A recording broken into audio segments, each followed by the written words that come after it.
Hi there, my name is Drew, and this is my video submission for the Informal Assessment Strategy in the PIDP 3230 Evaluation of Learning. I've chosen goal ranking and matching, which is a classroom assessment technique, or CAT, that's best used at the beginning of a course.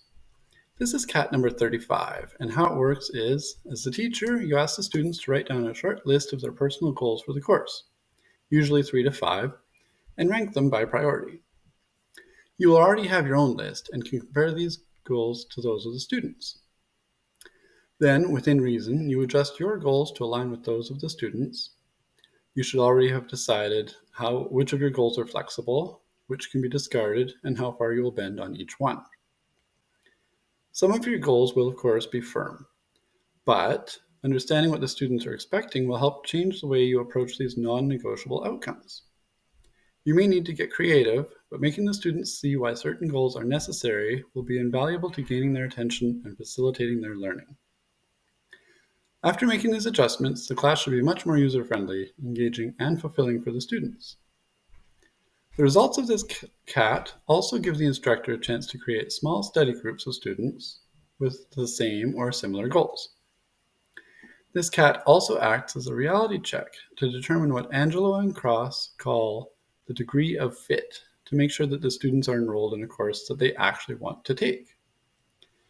This is a problem and a benefit rolled into one, because although nobody wants to see students drop out, if they do happen to be in the wrong course, it saves everyone time and energy when they cut their losses before getting too invested, if it won't help them anyway. Robert Luth said, assessment should be aligned with the intended outcomes or objectives of a course, which also should dictate the instructional strategies. This is one of the key principles that drives this assessment strategy. Using this CAT is a great way to help align the course goals with those of the learners, finding a happy medium or a middle ground between the priorities of the instructor and those of the students. This will help focus the learning on what is relevant and important for each iteration of the course.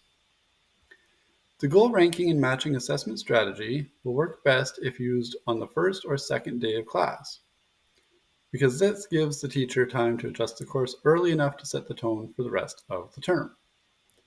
You can try this activity again later to see if the priorities of the group have shifted, but doing it right at the beginning should be the most transformative.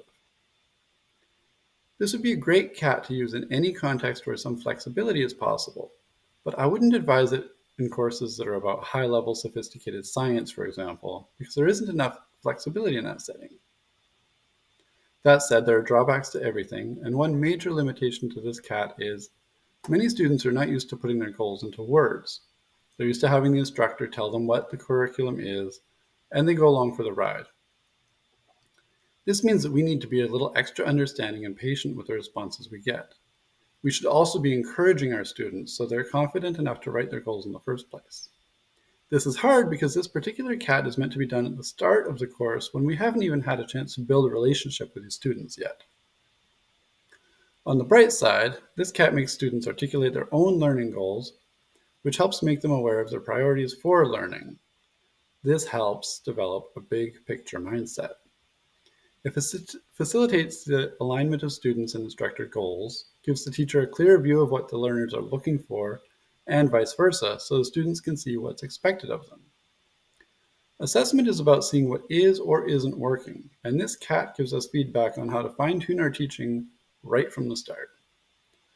This helps to open dialogue about the direction of the course. It gives the students a sense of empowerment. Even if their specific goals don't get included, at least they had the opportunity to have their priorities heard. The teacher should make sure to give feedback to all the submissions so that if any student goals are not worked into the curriculum, the learners will understand the reason behind it. This CAT is most effective when everyone commits to it.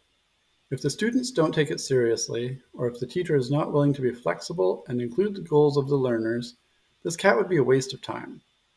As Angelo and Cross say, don't ask if you don't want to know.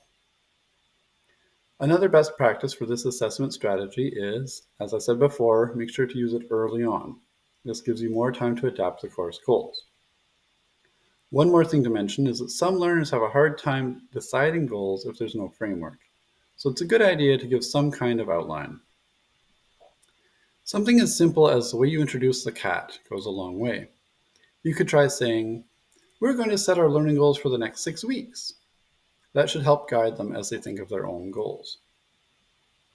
When I start teaching, I will perform this CAT on the first day of my course and review the responses in private after class.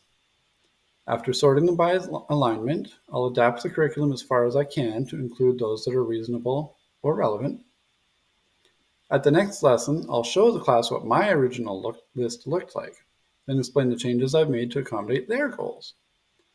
Next, I'll read off the ones that I couldn't work into my course with my reasons for excluding them, being sure to keep the submissions anonymous. I'll tell the class that if anyone wants more details about why their goal was left out, they can email me and I'll explain in more depth. This will keep things anonymous, which helps to avoid feelings of embarrassment. I will also tell the students that if they have time to dig deeper and aim for those goals that haven't been included, they're welcome to do so, and I can offer support during office hours or through email. I'm not trying to limit their learning, just to focus the time we have together. One of the things I love about this assessment strategy is that it creates a sense of ownership.